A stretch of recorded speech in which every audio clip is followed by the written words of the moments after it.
ब्रह्मपुर सान हरिजन साहि बेस आडंबर सहकारे चलिथिबा मां बाईधर ठाकुराणी यात्रा उद्यापित हो जाइछि। उद्यापनी दिवस रे ब्रह्मपुरर पूर्वतन सांसद चंद्रशेखर साहू, पूर्वतन विधायक विक्रम पंडा, मेयर संघमित्रा दलई और स्थानीय कॉर्पोरेटर दुर्गा नायक यात्रा रे अतिथि भावे योगदान करथिले। उद्यापनी संध्यारे यात्रा रे उपस्थित रही मां को दर्शन करने सहित आलती रे भाग नहीं आशीष लाभ करथिले अतिथि माने। दीर्घ 166 वर्ष धरी मां बाईधर ठाकुराणी यात्रा चली आसुछि। सहरर पात्रपेटा साहि मां बाईधर ठाकुराणी मंदिर रही। सेठारु मां आज्ञा मालकु आनी सान हरिजन साहि ताकु स्थापन करी गत 3 दिन हेला मां यात्रा बेस धूमधाम रे चली आसुथला। एही 3 दिन सकाळरू संध्या पर्यंत मां को दर्शन करने निमंते भक्तों को भिड़ जमुथला। संध्या समय बाजा रोषणी सह विभिन्न बेश को नहीं मां अस्थायी पीठर बाहरी साही को साही परिक्रमा करथिले।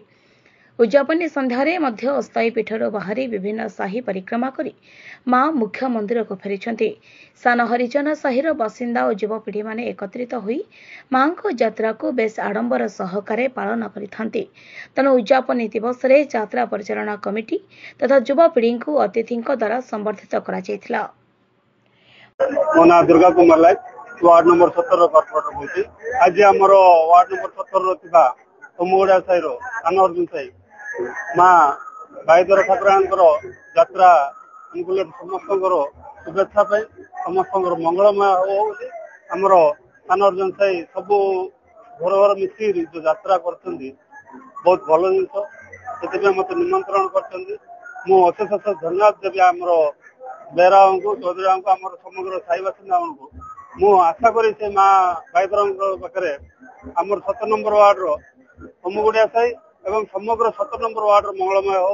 मु हुमागड़िया सान अर्जुन साही कुल पंचायत प्रेसिडेंट आमर कुशल निमे होती सेक्रेटरी। ब्रह्मपुर बुढ़ी ठाकुराणी जो नीति नियम अच्छी आज की 166 वर्ष आरंभ है आज पर्यंत आमर मूल पीठ है गंजा से आम समस्त आसी ये पात्रपेटा साहि आमर श्री श्री मां बाईधर ठाकुराणी मंदिर स्थापित होठू आम माँ आज्ञामाल नहीं आम साहि हुमागड़िया सान साहि पंचायत पूरा पालन कर 3 दिन यात्रा आम कर सार 3 दिन हो 3 दिन आज उद्यापनी दिवस यहाँ 166 वर्ष आमर आखापाखी वाटिकलेन केनाल साही पाखापाखी वाटिकलेन रोड नुआ बस स्टैंड रोड भ्रमण कर